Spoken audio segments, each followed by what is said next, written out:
Our first topic is about reducing the number of passes. There's a quite straightforward solution. Since the number of passes was 1 plus log of n over m with base 2, because we were merging two runs at a time, right?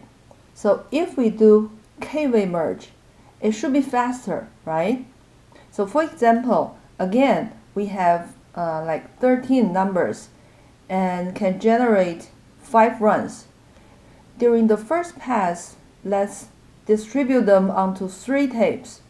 And then when we merge them, tape 1 is available, but still we're going to need 2 more tapes to store the results, right?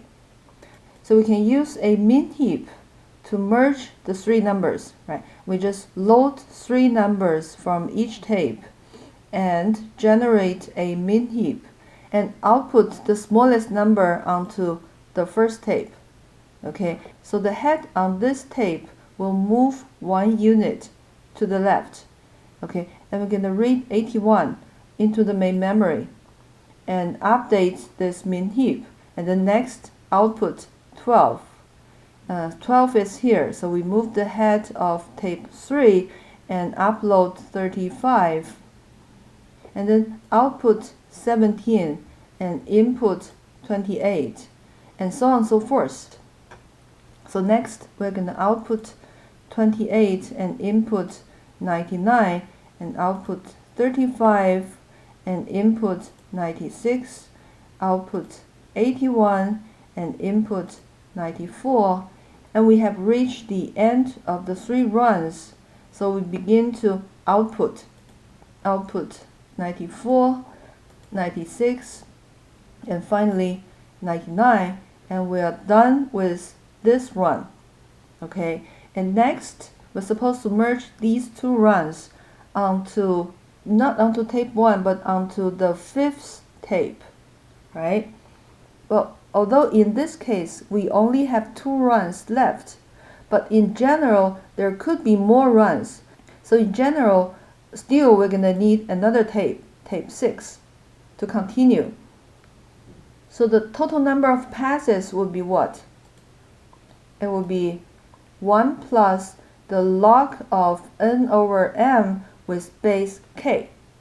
So when this k gets larger, we're supposed to have fewer number of passes. But on the other hand, how many tapes do we need? See, with 2-way merge, we need 4 tapes, right? With 3-way merge, we need 6 tapes. So in general, with k-way merge, we need what? 2k tapes. It doesn't sound very good. Well, here's a quiz for you. If we have like 320 runs and we have 10 tapes, what is the least number of passes we may have? With 10 tapes, we can do 5-way merge, right? So it's going to be 1 plus log of 320 with base 5, which is 4. So altogether, we can get it done in 5 passes. But 2k tapes is just too much, right? Can we be smarter than that? Let's start from the simplest case. Can we use 3 tapes for a 2-way merge? For example, suppose we have something like 34 runs, all right, and distribute them evenly into the 2 tapes. So each tape contains 17 runs. Next, we're supposed to merge them. But keep in mind that we only have 3 tapes. So now the only tape we can use is tape 1. Well, tape 1 is empty, all right? So we have to merge 17 runs all onto the first tape.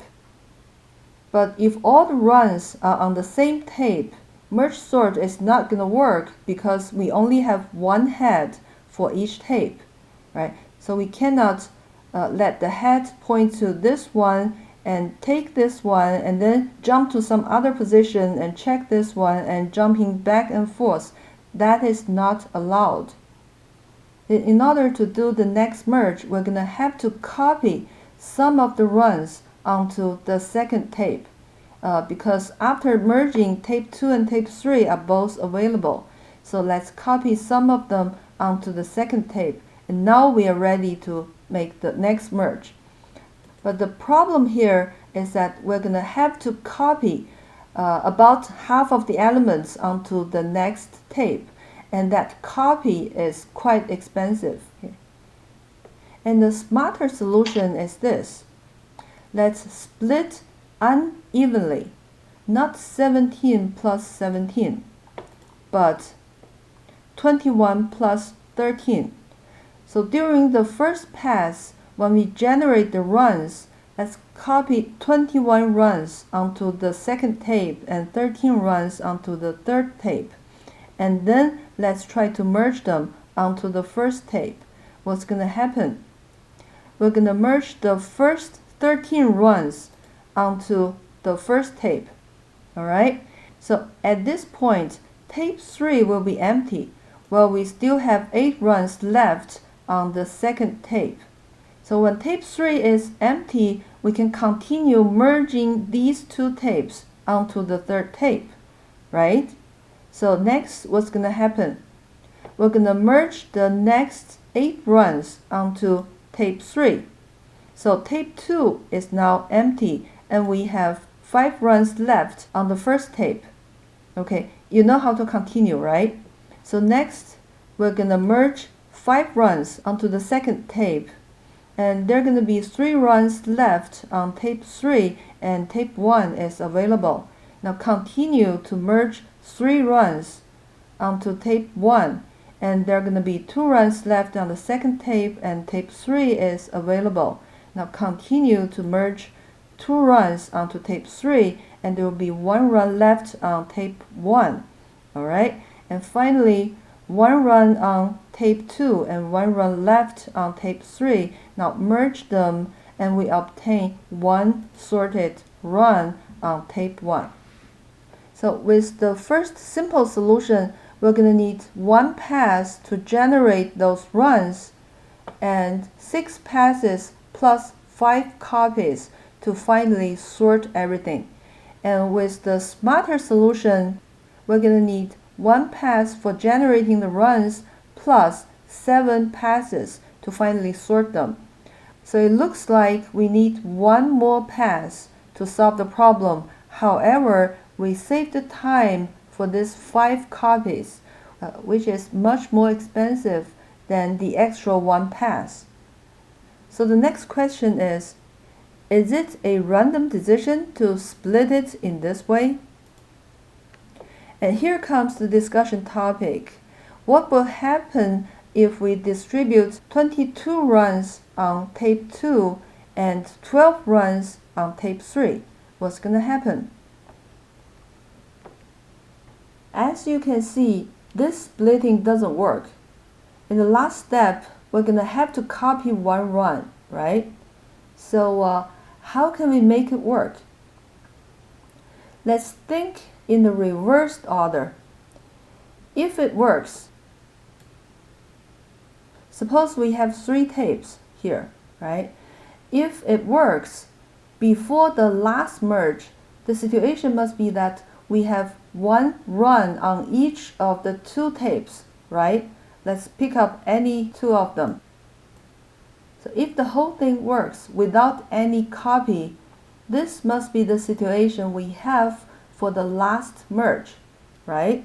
And therefore, before this step, we better have 1 tape contained 1 run and another tape contained 2 runs, right? So after this one, we can merge 1 run to the other tape and there will be 1 run left on this tape, right? And at the meantime, this tape will be available. Now let's continue think this way. So before this step, what must we have? A situation like this, right? So we must have 2 runs on this tape and 3 runs on this tape. So after merging, we're going to have 2 runs merged onto this tape which is available, the one run left here. Alright, do you see the pattern here?